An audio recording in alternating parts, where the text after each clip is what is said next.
This afternoon, it's my pleasure to introduce an art historian who I met last summer at a dinner upstate. And we got to talking, and I realized, this person would be very interesting to invite to speak to us. Tom McDonough is an art historian and art critic and curator, occasional curator, who is best known for his work on contemporary art and its relation to the avant-garde movements of the 20th century, focusing on the intersection of art, politics, and social movements. His work has been supported by the French Academy in Rome, by Étant Donné, the French-American Fund for Contemporary Art, the French National Institute for Art History, and he also received an art writers grant from Creative Capital and the Andy Warhol Foundation. And he's written and edited numerous books, catalogs, essays, book chapters, and book reviews. His most recent standalone publication, his most recent book, is cataloged for an exhibition that he also curated, Ed Wilson, the Sculptor as Afro-Humanist. Much of Tom's work has focused on the Situationist International, which I'm sure some of you are familiar with and others not so much. They were a loose group, a kind of affiliation of radical artists and intellectuals, media theorists, who were active primarily in France, but also elsewhere in Europe in the 1950s and 60s. Probably the best known situationist was Guy Debord, who wrote a book and made a film called Society of the Spectacle. And some of their practices have, trickled down in various art courses through the years. One is the dérive, which is a kind of open-ended wandering in urban space that sometimes involves mapping and a kind of openness to aesthetic experience. And the other is détournement, détournement, which is a kind of tweaked appropriation. So one early example of that, which isn't usually associated with the Situationist International, might be Marcel Duchamp's famous tweaking of a postcard of the Mona Lisa, in which he drew a mustache on her upper lip and wrote LHOOQ down below. So yes, he's written a lot and edited a book on the Situationist International. His essays and book reviews have been published widely, a lot of scholarly journals, and also Artforum, Art in America, Texte zur Kunst, which is one of the leading serious German art publications, the Oxford Art Journal, Art Bulletin, which is the scholarly journal of the College Art Association, which is the academic association for professors of art and art history in the United States and maybe Canada. October, published by MIT Press, Grey Room, Osmos, and Bomb, among others. And his curatorial projects have featured work by David Hammons, Ed Wilson, of course, Robert Gober, Glenn Ligon, Richard Prince, Christian Jankowski. He is a professor of art history at Binghamton University, and he has also taught as a visiting professor at Harvard and UC Berkeley. He received a PhD from the Institute of Fine Arts at New York University, where he also got his master's. He participated in the Whitney Independent Study Program when it was de rigueur back in the early 90s, and he has a BA from Rutgers. Today, he's going to talk about Haekyu Yang. Please join me in giving a warm welcome to Tom McDonough. Thank you so much, Mark. That's a really generous introduction. I want to thank Mark for the invitation to be here with you today. I want to thank Isabel for kind of making all of it technically possible. And I want to thank you for coming out. I didn't realize I was going to be like the first person that you have to see upon returning to the spring semester. I don't even start for another week. So I've been in kind of like hibernation mode. I like shaved for the first time and a month or something like that this morning, drove in from my upstate cave, and well, just am, thrilled to be in the bright lights of the big city, which I thought would be warmer for some reason, but no such luck. Um, I want to share something really new with you today, an essay that I've been working on Haegyu Yang, which is, maybe an artist a number of you have come across, maybe seen work by here in New York or on your travels abroad. She used to show at Green Naftali here in New York, and shows like Puri Manzuto, who now, gallery that now has a space down on 20th Street, but, mainly in Mexico City, and Kukcha Gallery in Seoul, Chantal Proussel in Paris, Esther Schipper in Berlin, so kind of all over.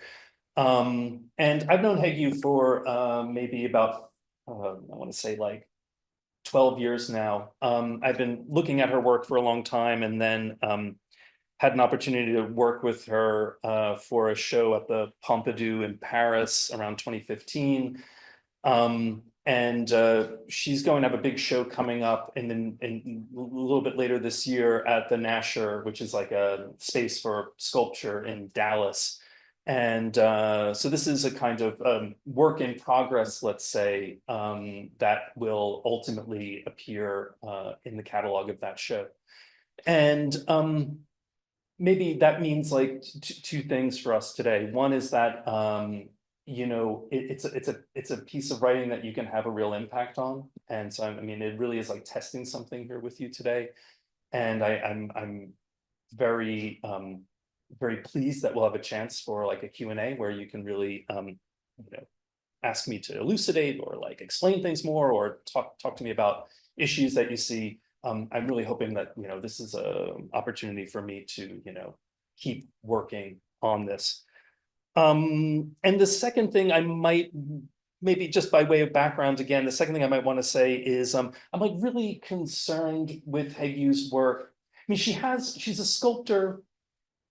I mean, it's a wide-ranging practice, but let's for convenience call her a sculptor. But with a very research-based practice, right? And what I find is that a lot of the writing around her work focuses on her research rather than on the experience of the work itself. And something I'm really concerned about is trying to get at the quality of our experience of the work. And I think that needs to be like worked through more here, but let's see how it goes. All right. I mean, I guess I'll begin by saying that over the last 30 years, Haegyu Yang has developed one of the most wide-ranging bodies of work in contemporary art.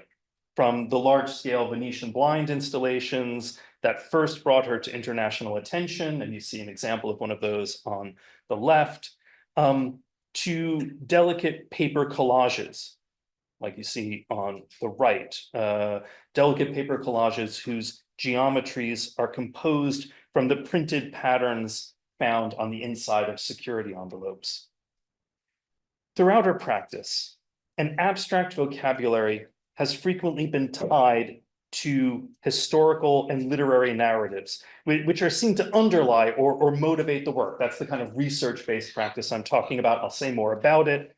But they're often these intense narratives of fleeting, mysterious encounters and impossible, even fatal loves, which she extracts from the archives of the second half of the 20th century. I'll go into it a bit more later, but I think it's important to lay that out here. This research-intensive process is not, however, generally given iconic or representational form. We don't see it in the work itself, right?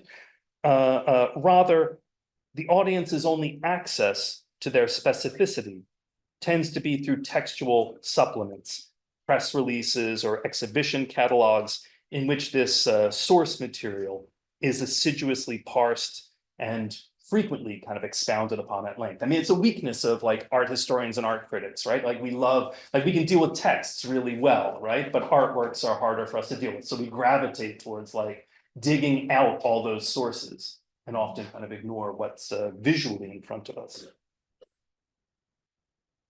Too often, I would say, this has meant a lack of attention to the material and experiential qualities of Young's work, a reluctance to speak of its direct address to us, its spectators.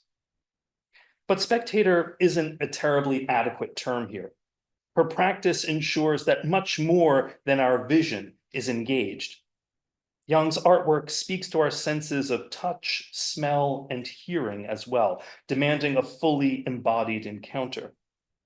Already in 2006, she spoke of wishing to address the viewer's physical senses. I'm quoting from her.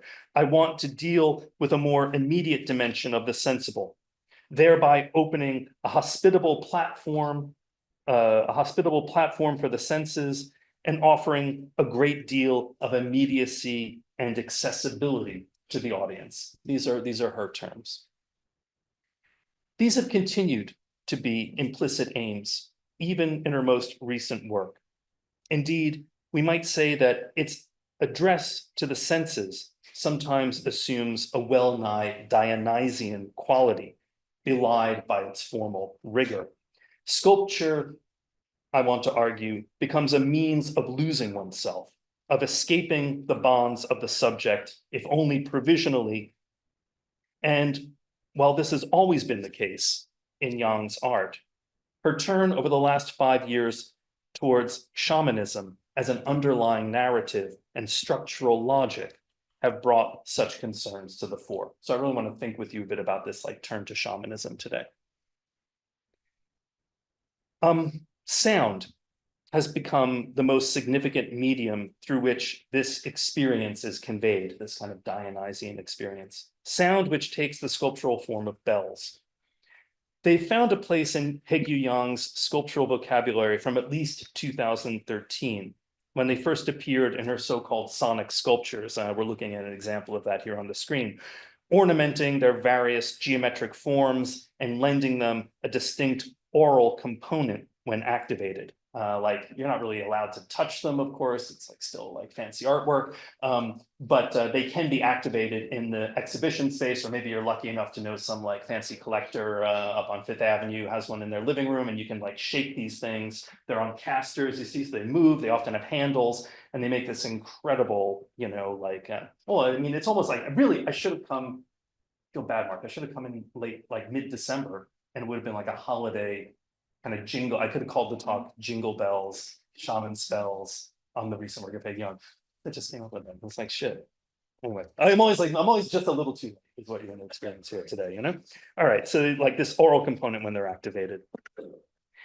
It's only in the last 5 years, however, that bells have become something like autonomous spatial elements, whether as thick ropes suspended from the ceiling, which when shook, sound throughout the gallery. And you see this is an installation at M+ in Hong Kong. And I mean, they look really thin here, but actually they're really almost a foot in diameter. They're really quite large.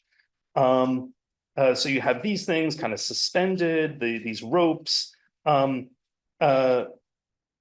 we have them in the form of curtains that she calls sonic droplets, that subdivide the exhibition space as permeable barriers, which the audience may push through and produce rich showers of bright, tinkling sound. I was just in London to see a big exhibition of Haegyu's work last week. And one of the realizations there, trying to think about where this work comes from, and I think, I had a kind of a bit of an epiphany in the entry space of the exhibition at the Hayward, which you see there on the right.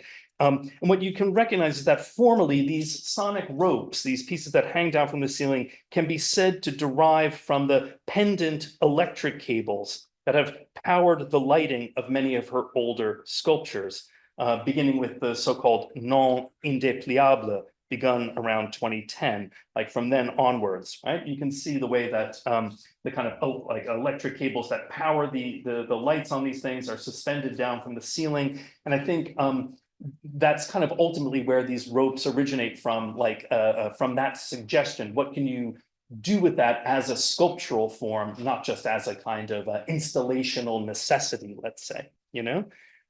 I think, when you see them like that, suspended from the ceiling, as they frequently are in exhibition, they serve as a precedent for the verticality and gravity boundedness of the later ropes.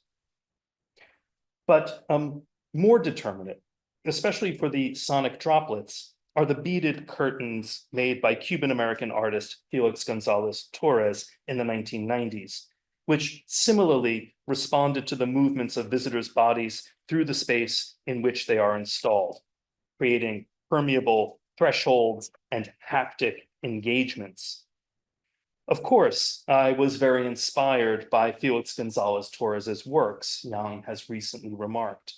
The curtains, like so much of his art, were beautiful abstract works, she says, that also possessed a lot of political implications and even maybe a statement incubated in their abstraction. I think we're going to have to return to this question of the political statement incubated within abstract form. But first, let's acknowledge the sculptural significance of this filiation between Yang and Gonzalez Torres. To see Yang's sonic droplets and sonic ropes in dialogue with Gonzalez Torres's precedent is to position her as a third moment in an ongoing reassessment of the legacy of 1960s minimalism. If in its original form, and minimalism here is being represented by one of Fred Sandback's thread pieces, right? Where the thread is kind of held in tension between the ceiling and the floor. Maybe you've been up to Dia Beacon and accidentally walked into one of these things, If in its original form, minimalism had represented a refusal of the autonomous modernist art object in favor of a phenomenological triangulation between artwork, viewer, and environment, artists in the later 1980s and early 1990s, like Gonzalez Torres, but not limited to him, they insisted on the social specificity of the spectator's body, which could no longer be conceived as unmarked, that is, as presumptively heteronormative, white, masculine, but was now acknowledged to carry the histories of its gender, race, and class. Gonzalez Torres was, over a brief career cut short in 1996 by AIDS-related illness, a key figure in this second moment of minimalism's posterity, infusing its austere forms with queer sensuality and a range of autobiographical and social references, not least, of course, to the ongoing AIDS epidemic and the failures of the American government and medical establishment's response to it. Like in this light, I want to say Yang then represents a further development, taking shape in the first years of the new century, as artists from outside the American and Western European orbit reinvented minimalism for a globalizing present. More broadly, we can place her work within a wide-ranging tendency among post-conceptual artists of her generation to mine the possibilities of various strands of 20th century abstraction for a past that would be usable both in formal terms and in the registration of emergent forms of life. And I mean, just, to place someone like Pegu generationally, we might put her alongside a fellow sculptor like Leonor Antunes from Portugal, who, like Pegu, has spent a lot of time in Mexico City. I think, generationally, I think they represent an important group of artists, often women sculptors, like really reassessing the legacies of 20th century abstraction. And I mean, here, I might want to point a little forward in this talk and say that, I think I want to emphasize the stakes of this alternative that Yang represents to the specificity of Gonzalez Torres's bodies. I mean, we see, in this third iteration of a reading of minimalism, a kind of anticipation of self-transcendence, one that in a sense even exceeds the phenomenological embodiment of minimalism. You know, again, to look forward to a place I want to get to in this paper with you. Yang begins to eschew specific bodies as like in a way that's already an orientation towards ecstatic experience, an experience that exceeds our socially situated self. Okay, that's like super abstract, but I promise I'm going to make it more concrete for you. González Torres's beaded curtains, transposed from the gay club to the white cube, become in Yang's work a scrim composed of tens of thousands of flower-shaped sonic bells that evoke ritual practices from a number of cultures. She has long indicated her interest in folk traditions, those of her native Korea, as well as ones that have survived from pre-Christian Europe and from other cultures which have preserved such practices against the homogenizing tide of modernity.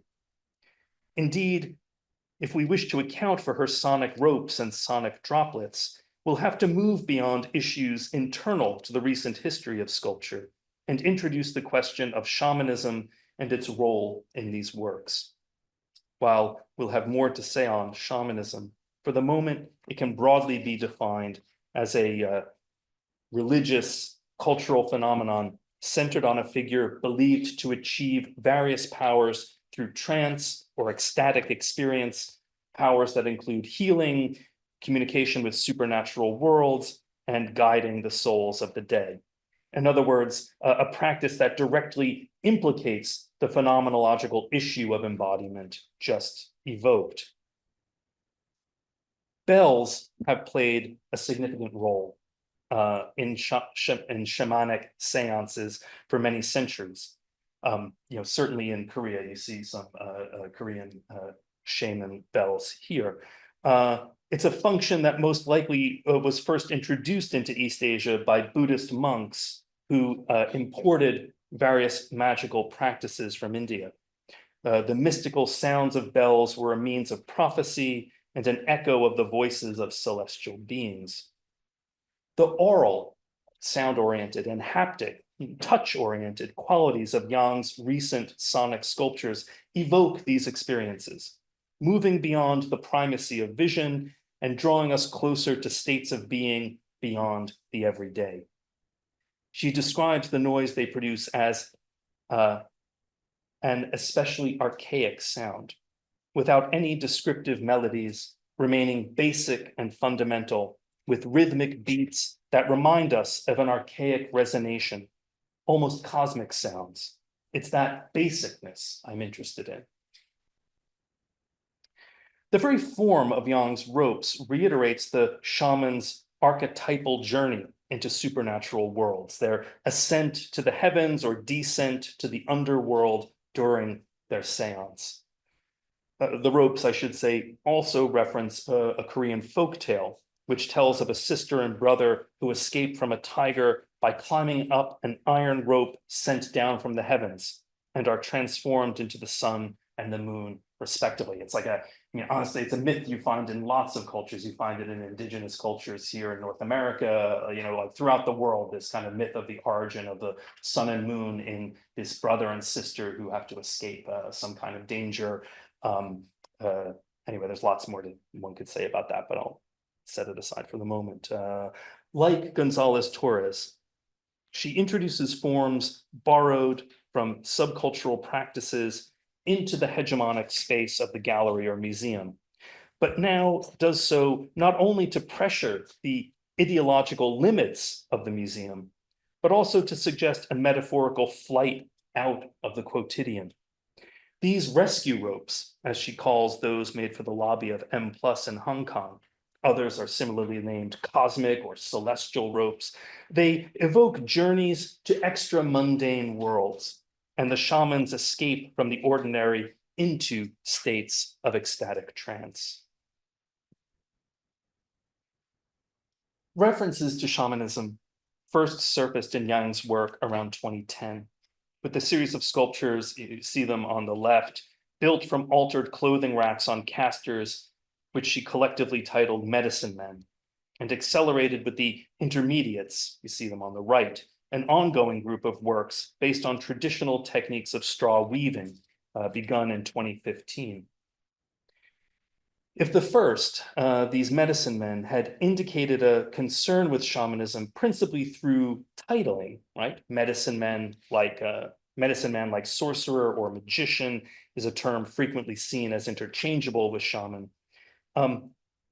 These sculptures still retained Yang's existing aesthetic of assembling heterogeneous cast-offs of modern consumer society. I mean, formally, they look a lot like what she had been making, up to that point, right? Just with a kind of tweaked title. The Intermediates, however, represent a real, I think, like sea change in how she was making work. The Intermediates articulated a growing connection to various folk and ritual customs by taking up the traditional artisanal craft of straw weaving, although she uses an artificial, like a plastic-based, not a natural straw in these works. Their organic quality, at times verging on the figurative, brought to mind figures from across a range of Asian ceremonial and mystic practices. That shift coincided in part with her return to Korea in 2014. She had been based primarily in Berlin until that point, and just also like a very peripatetic global artist kind of mode, right? She returns to Korea in 2014 to set up a studio in Seoul in advance of a major exhibition at the Leum Museum that was to take place the following year. So she goes back to Seoul to kind of, fabricate a bunch of work for this exhibition. But I think that return to Korean culture has a deeper impact. And it's where I should say it's where the Intermediates are going to first be shown in that show at the Leum. Similarly, her categorical turn towards shamanism in works on paper over the last 5 years, you see two fantastic examples here on screen. That turn was influenced by her presence in the country during the COVID-19 pandemic, right? As she has recently explained, she basically gets caught in Seoul and unable to leave in 2020.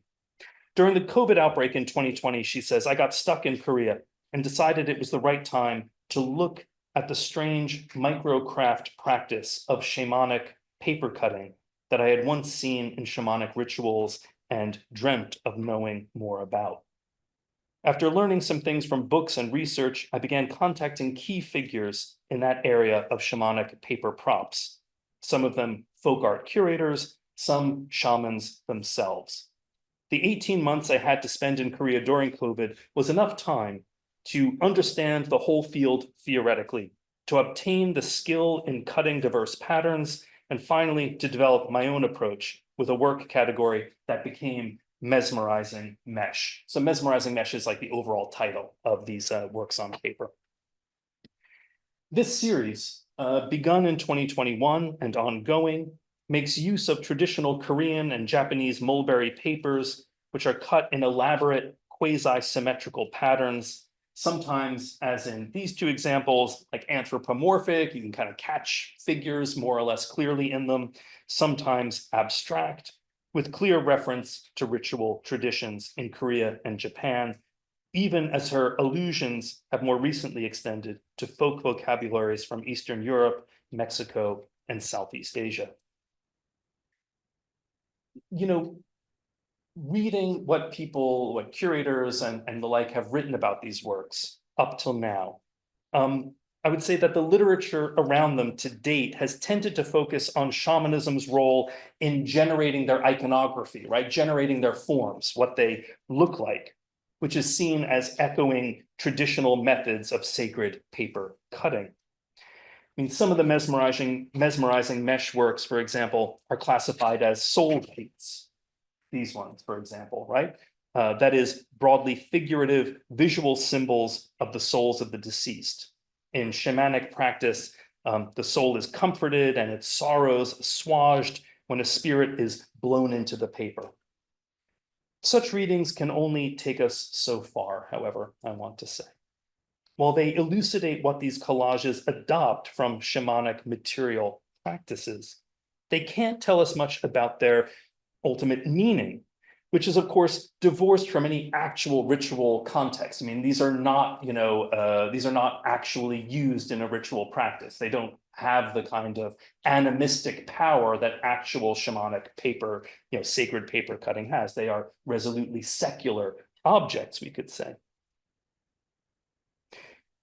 Others have emphasized that the shamanic references conjure and arouse ancient models of collective, non-institutionalized belief systems and adaptation, advancing what's been called like othered systems of knowledge that challenge modern Western models of rationality. And finally, this is seen as contesting Eurocentric and teleological conceptions of abstraction and building on a counter-narrative that instead identifies a polycentric modernism, one located not just in the imperial core, but also throughout Asia, Africa, and South America. Shamanic paper practices are thereby understood to provide not just a set of iconographic motivations, like not just a set of motivations for how these things look, their form, but technical ones as well, introducing a vocabulary of folding, cutting, and layering into Yang's work. Such accounts, however, I think, stop short of, the problem for me is that they stop short of characterizing the experience of these works inspired by shamanic ritual. This is a question Yang herself has broached when she speaks of the what she calls the intensity implied in the shared title of these collages. It's, she says, also connected with the term mesmerizing, which goes to the level of hallucination or dizziness in a different psychological dimension. This is her in like a recent conversation. To be hypnotized or spellbound, wasn't this always the key motif of shamanism, with its mystical healing, its trances, and initiatory dreams? That was how Mircea Eliade, the great historian of religion, characterized the shaman in his fundamental volume on the subject, first published in 1951. Eliade writes right at the very beginning of the book. He says, throughout that immense area, which comprises the center and the north of Asia, the magico-religious life of society is centered on the shaman. For throughout this zone, where ecstatic experience is held to be the religious experience par excellence, the shaman, and he alone, is the great master of ecstasy. A first definition of this complex phenomenon, and perhaps the least hazardous, will be shamanism equals technique of ecstasy. Like, that's the opening of this 1951 book on the subject. And I think Yang's references to shamanism function then as more than intellectual or formal prompts. Above all, they work to return us to this intensity of experience, to this ecstatic state. This has long been the aim of her work, going back at least to her first Venetian blind installations. But with her immersion in shamanic practices over the last 5 years, it finds new and, I would say, most powerful expression. For Eliade, this is like the book I've been quoting from. For Eliade, the shaman is the master of ecstasy, a term understood here not so much like in the way we normally think of it. We think of like ecstasy as like head thrown back, sexual pleasure, jouissance, all that kind of shit. Of course, and not to, great, obviously. But I don't think that's what ecstasy means here. I think ecstasy means something more specific. It's not sexual rapture, but it's instead being used in its original etymological sense, from the Greek ekstasis, to stand outside of or to transcend oneself, right? With all that implies of madness and trance. Healer and psychopomp is how Eliade describes the shaman. Psychopomp is someone who accompanies the spirit from the dead, right? Healer and psychopomp, he writes, the shaman is so because he knows the techniques of ecstasy. That is to say, because his soul can abandon his body with impunity and wander very long distances, penetrate the underworld and ascend to heaven. He knows through his own ecstatic experience the routes of extraterrestrial regions. The risk of getting lost in these forbidden regions always remains great, but sanctified by initiation and equipped with his guardian spirits. The shaman is the only human being who can face this risk and venture into a mystical geography. The shaman, in other words, is a guide, leading others toward encounters with the sacred, the deathly, the Dionysian, the unearthly. This is the function that has, for the most part, been abandoned in our thoroughly desacralized, disenchanted world, a world devoid of transcendence, with the exception, perhaps, of the artist. Indeed, when Eliade returned to his book on shamanism 13 years after its original publication, he revised the text with an epilogue that traced the perpetuation of shamanic trance in modern cultural production. The secret languages spoken by the shaman during the seance are comparable to poetry. Even today, Eliade insists, poetic creation remains an act of perfect spiritual freedom. Poetry remakes and extends language in an act akin to the ecstasy of the shaman. And the dramatic nature of the shamanic seance, which ends up becoming a spectacle without equal in the world of everyday experience, whose acts stimulate and nourish the imagination, make the barriers between dream and immediate reality disappear, open windows onto worlds inhabited by gods, the dead, and spirits, to quote Eliade's epilogue. That world resembles nothing so much as the dramaturgy dreamed of by Antonin Artaud, the French poet and experimental playwright and the like, dreamed of by Artaud in his Theater of Cruelty. Shaman and patient, shaman and his audience share a complicity much like the fusion of stage and audience advocated by Artaud, in which a direct communication will be reestablished between the spectator and the spectacle. He writes in The Theater and Its Double, the first edition of which you see there on the right. A direct communication reestablished between the spectator and the spectacle, between the actor and the spectator, because the spectator, placed at the center of the action, is enveloped and drawn in by it. The ecstatic experience of the shaman, in other words, their ability to project themselves outside the bounds of the self, finds its prolongation in certain practices of the avant-garde.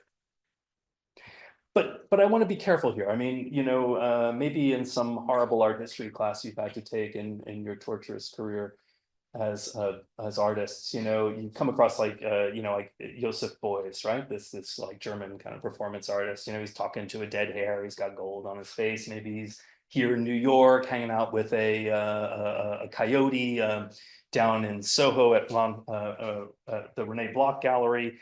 But I want to really distinguish the kind of shamanism I'm talking about from this. I want to argue that this is distinct from the charismatic model of the artist as shaman proposed by Joseph Beuys in his performances, in which the artist's body becomes a guarantor of auratic experience in an otherwise demystified world. From quite early in her career, Yang has consistently refused this foregrounding of self, explaining to an interlocutor that since I am conscious about the exploitative aspect of self-reference, I would rather continue to unlearn my own position in order to remain impersonal in the work. That's how I relate myself to the notion of subjectivity. Rather than identifying herself with the figure of the shaman, she instead aims to communicate something of their ecstatic state to her audience, harnessing what Eliade called techniques of ecstasy to open a space in which we might lose ourselves. Loss of self is precisely the effect that unites shamanic experience and artwork. In retrospect, we can say it is a key motif in the various political, historical, and literary references that lay behind her Venetian blind installations. And, there's all kinds of narratives that underlay these works, from the murder of the founder of the German Green Party, a woman, Petra Wolf, by her lover, a former NATO general in the early 1990s, Petra Kelly was, in fact, a close friend of Joseph Beuys, but that's purely coincidental. To, the deep fascination of American journalist Nim Wales with a kind of anonymous Korean revolutionary working in Mao's army during the 1940s, Kim San. And then most famously, Yang's continuing return to the French author and filmmaker Marguerite Duras, whose work as a whole, maybe you've like seen or read The Lover, or come across her in various forms, but her work often is addressing the kind of like interlacing of sexuality and death, of eros and thanatos, of the kind of like death-orientedness of love, of this kind of like utter loss of self, even to the extent of the extermination of life in love. A little depressing, but it's okay. I mean, it's like it's winter, right? Later in the spring you'll have more life-affirming talks, but like here, like bring you bad news from upstate. It's like there's a foot of fucking snow, and I'm coming here and talking about death. So like whatever. All right. And anyway, so like these are the kind of like these are the sort of like this is the research that lies behind a lot of these Venetian blind installations. And what I want to say is it really is this kind of like pushing of ecstatic experience to the extreme. In each case, the boundaries of self are dissolved in a radical questioning of bourgeois subjectivity. Identity gives way to what one critic has characterized as mobility, fluidity, and disappearance, a kind of fugitiveness that finds a formal correlate in the interval between abstraction and narrative in her art. Paradigmatically, the Venetian blind works, with their complex interplay of visibility and invisibility, and their engagement of the senses beyond sight, endeavor to envelop us within their spectacle, to convey an intensity of experience that, however conditionally, might give us a glimpse of a world beyond the ego. And this has a particularly powerful charge in a contemporary environment that cultivates continuously our narcissistic interiority in order to make us over into ever more efficient neoliberal producers and consumers. Philosopher Byung-Chul Han, in his 2019 book on the disappearance of rituals, a topology of the present, writes of this narcissistic process of internalization as the triumph of the ego libido and abandonment of a shared world. Wholly incapable of leaving the self behind, of transcending ourselves and relating to the world, he writes, we withdraw into our shells. The world disappears. Such are the pathologies of atomization, with its hypervaluation of subjectivity, against which Han poses the paradigm of the ritual, which escapes logics of individualization. Rituals, he says, evade narcissistic interiority. The ego libido cannot attach itself to them. Those who devote themselves to rituals must ignore themselves. Rituals produce a distance from the self, a self-transcendence. They de-psychologize and de-internalize those enacting them. They are impersonal, objective forms that, while giving rise to powerful feelings, do so at a supra-individual level. Han provides us with a useful model for understanding Haegyu Yang's own references to shamanic rites and the particular force of her de-individualized address to her audience, up to a point at least. For Han, the most important role of ritual is to make us at home in the world. Indeed, the loss of this sense of existential dwelling is for him the great tragedy of modernity. And though he refuses to engage in any nostalgic longing for the more organic societies of the past, there's a strong sense in his book in which ritual serves as a kind of ideal form with which he can critique the present. Yang's work, while it certainly mobilizes elements of ritual, its emphasis is rather on sensual immersion and ecstatic vertigo, not a renewed homeliness.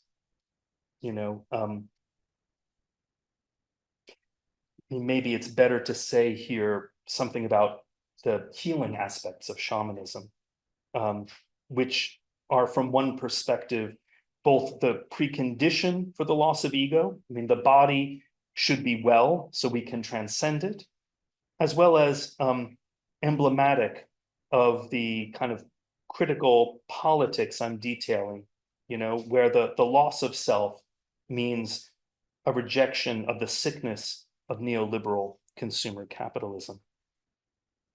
As Yang told an interviewer already in 2006, speaking of the multi-sensory address of her installations, I intend to create an uncanny but in common setting where the somewhat fragile and vulnerable idea of the community of absence can be performed. So not like a coming home, not a recentering, but a community of absence.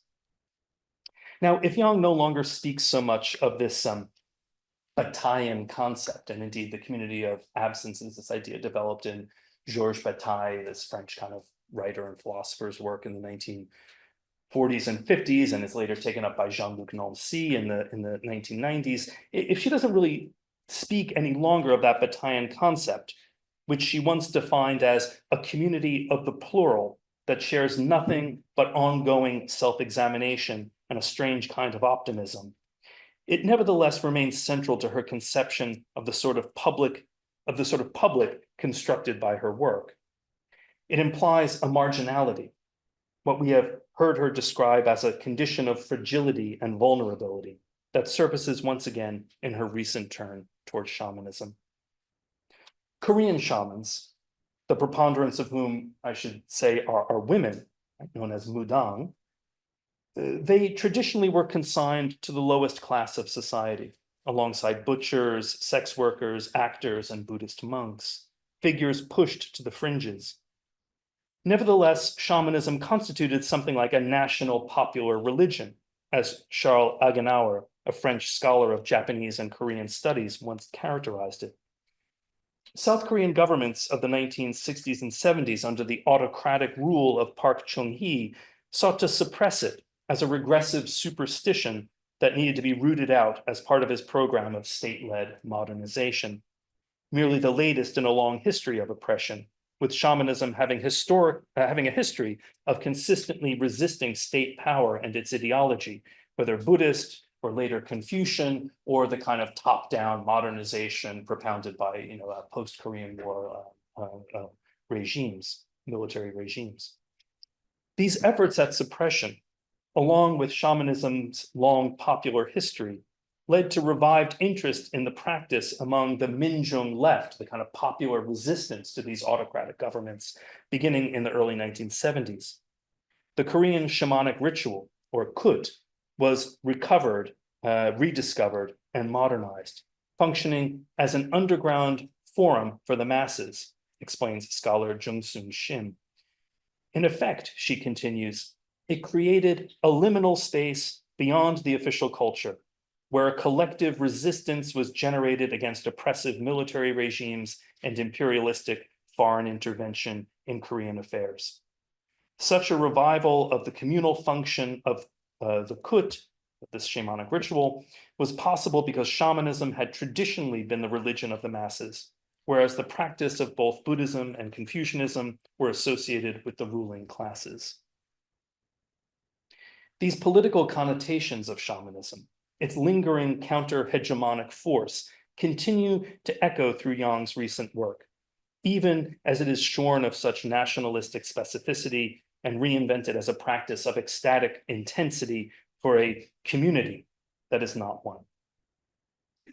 The techniques of ecstasy exercised by the shaman allow her to leave her body to undertake celestial ascensions or infernal descents, as Eliade wrote in his study.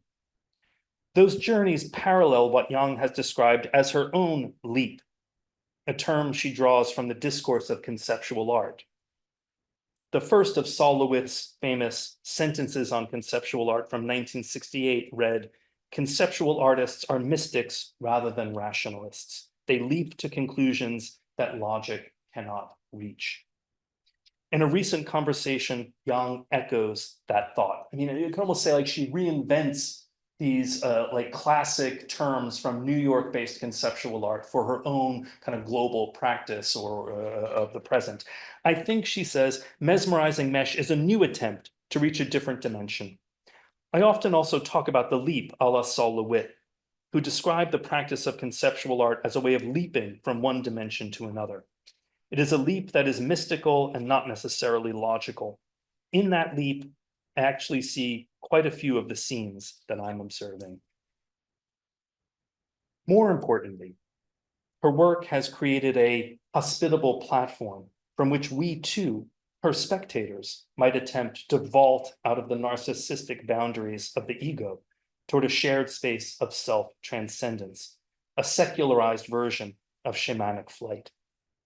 Wandering through the half-light of her Venetian blind installations, being confronted by the creaturely animistic beings of her intermediates, or allowing the sound of her sonic ropes and droplets to wash over us, we are invited to leap and be transported, dizzyingly outside ourselves, as the immersive spectacle of the work envelops us. The success of this leap is never guaranteed, cannot be guaranteed, but stands as a possibility, an indication of ecstasy, another form of life. In Jung's words, we too might modestly aver that I can only say, I'm also trying to make that leap, or attempting that leap, though I might fail. Thank you.